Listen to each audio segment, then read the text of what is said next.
ilikuwa ni nadra sana. Lengo la mkulima ni kupata manufaa kupitia ukulima wake. Na wakati umeinvest, umenunua mbegu yako, umetayarisha shamba mzuri, alafu unakuta wakati umefanya hizo vitu zote na mvua nayo imekuwa kidogo, utakuta mkulima anaingia hasara. Because of climate change, now we are seeing droughts occurring more frequently, more severe than they were in the past years. What that means is that we need to help smallholder farmers take up technologies and practices that keep moisture in the soil or keep water in the soil, such that even if there's inadequate rainfall, the little that they will have planted will still be able to come to maturity because there's sufficient water in the soil. And to do this, we have been teaching farmers practices around mulching, practices around microdosing, practices around crop rotation. There's a little bit of agroforestry, and these are all tenets that we espouse as part of the STRAK project that we're implementing in Kitui, Makueni, Embu, and Tharaka Nithi counties in Kenya. So regenerative agriculture is practices that revitalize the soil. You know, our soils, because of continuous cropping, the fertility has declined so much. So we want now to bring back the fertility of these soils. In Tharaka Nithi and Embu County, our implementing partner is Farm Africa. And we're also working with the county government of Tharaka Nithi in dissemination of good agronomic practices, promoting regenerative agriculture practices in the county. The target is 30,000 farmers in Embu and 20,000 farmers in Tharaka Nithi. Currently, we have 2,249 farmers that have been mobilized into this project. That represents 59% being women and 41% being male. We are using a model of a rural agripreneurs called the VBA, Village-Based Advisor Model.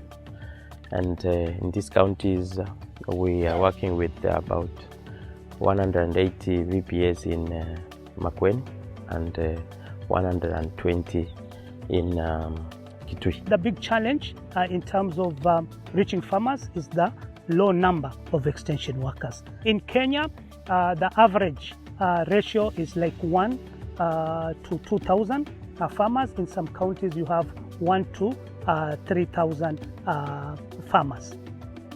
Right now, we have around 5,000 VBAs in Kenya.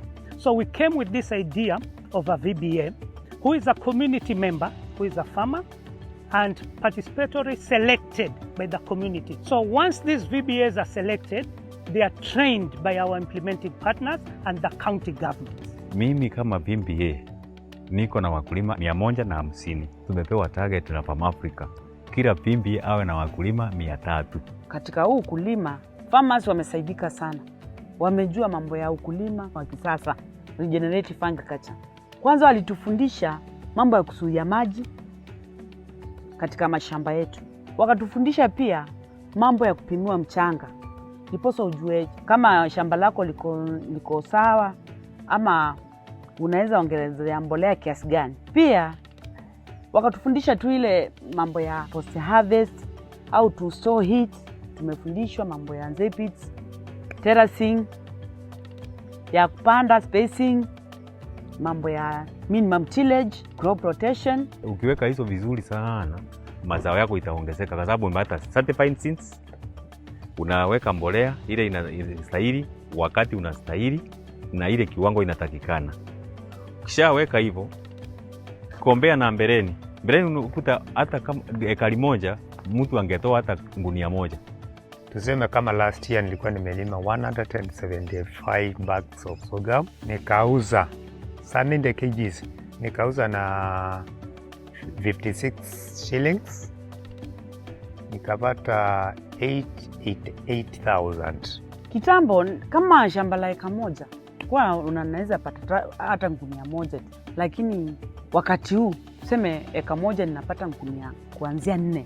Tumeona manufaa sababu wakati mvua imenyesha kidogo, then umefanya ile ribbing badala ya kutumia diski kukoroga ile mchanga, then tunaweka mbolea tu ya kawaida ambayo haina gharama mingi, ile ya mbuzi ama ya ng'ombe ama ya kuku, na katikati nao umeweka mulching.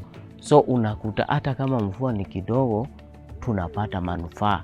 For those farmers who have adopted the best practices, regenerative agriculture practices, we are seeing the yield being better than the farmers' practice, and the increase is about threefold, about 300%. We have witnessed a lot of improvement in terms of also soil fertility levels improving through application of the regenerative agriculture practices. Sasa tukiwa pamoja, yale makampuni ya mbegu inaweza tuletea mbegu at subsidized price, and at the same time kampuni ya mandawa zitakuwa zinakuja na zinaweza hata kutuuzia mandawa na subsidized price ama manufacturer price, wanatuachia mandawa tunapelekea wakulima wetu. Beleni sikuwa najua maneno ya certified seed.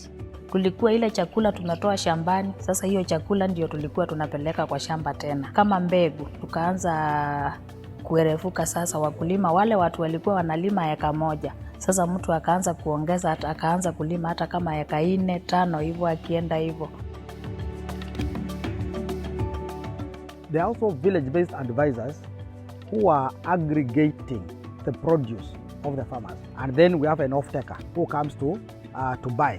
And when they aggregate, they are able even to bargain for a better price. Kwa hii store sasa tuna aggregate chakula, tunalima, tunakusanya, tunaleta pamoja, tunauza pamoja. Wakati tulishikana kama kikundi na tukaanza kuuza chakula yetu pamoja, naona families nyingi zimechange lives zao. Hii maneno ya ukulima wa cereals imekuwa mzuri, kuweka pamoja, tunauza pamoja, mtu anakuja anapewa ile yake, alafu anaenda anafanya mambo mengi. Watoto wanakula vipi inakuwa. Hapo mbeleni watoto hawakuwa wanaenda shule, hata wakienda walikuwa wanaenda polytechnics. Saa hii unapata mtoto anaenda high school, anamaliza anaenda mpaka university. Kikundi cha Dhome ya mjambo. Hii ni kikundi ya kina mama. Tumetengeneza vikundi, tunafanya table banking. At least ndio tutoke huku chini, Mungu atuweke mahali pengine. Imekuwa ni kama chama. Tuko na mbuzi, tunafanya mambo ya potri, mambo ya shamba.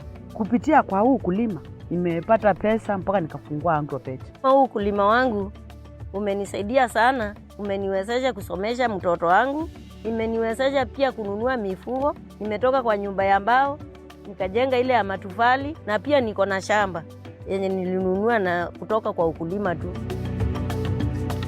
The adoption also comes with what we are calling other livelihood resilience practices, like integration with the livestock. We are promoting also fruit farming and also apiculture. They are also doing home gardens. Tuna encourage wakulima wapande matunda kama maembe, machungwa, ili wakati mmea wa kawaida kama mtama umefail ama umefuna mavuno kidogo, unakuta yale matunda pia nayo yanaleta income. We've been able to link the VBAs to agroforestry program, that is ACON, whereby the VBAs are able to onboard farmers into the agroforestry. The farmers have the opportunity of earning carbon credits, which can run for the next 20 years. The idea is to influence the policies within the county government to be able to uptake this extension model, the VBA approach and the regenerative agriculture approach. So currently in Embu and Makueni, actually we have these approaches already within the county integrated development plans for the next 5 years. So this is a sure way now of getting this model replicated within the counties but outside. The concept of village-based advisor model makes it possible for village-based advisor to work along with farmer from land preparation to harvesting to linking the market, and it works almost similarly with extension service. Embu County, we are willing. We have very many VBAs, so somehow we need to find a way to formalize the lead farmers, the VBAs, through a policy for us now to be able to fund the process. I've committed to His Excellency the Governor. Before end of this financial year, I should have developed a policy on climate smart agriculture, and regenerative agriculture. All in all, we hope to have impacted close to 1.9 million smallholder farmers. We hope to have created about 150,000 sustainable jobs, 50% of which should be youth. So we are looking at 70,000 youth-enabled jobs, and perhaps to leverage and unlock almost $33 to $34 million in private sector investment. Regenerative agriculture ni ukulima wa kweli. Ukisoma vizuri na ukipata masomo na ukifuata maagizo, utengeneze shamba lako vizuri, hautauliza kazi. Ukilima ukitumia teknolojia, kilimo iko na pesa mingi sana. Kama mtu anataka kuwa tajiri, aingie kwa mchanga. Mchanga ni mdozi, unaweza pata kila kitu pale kwa shamba yako.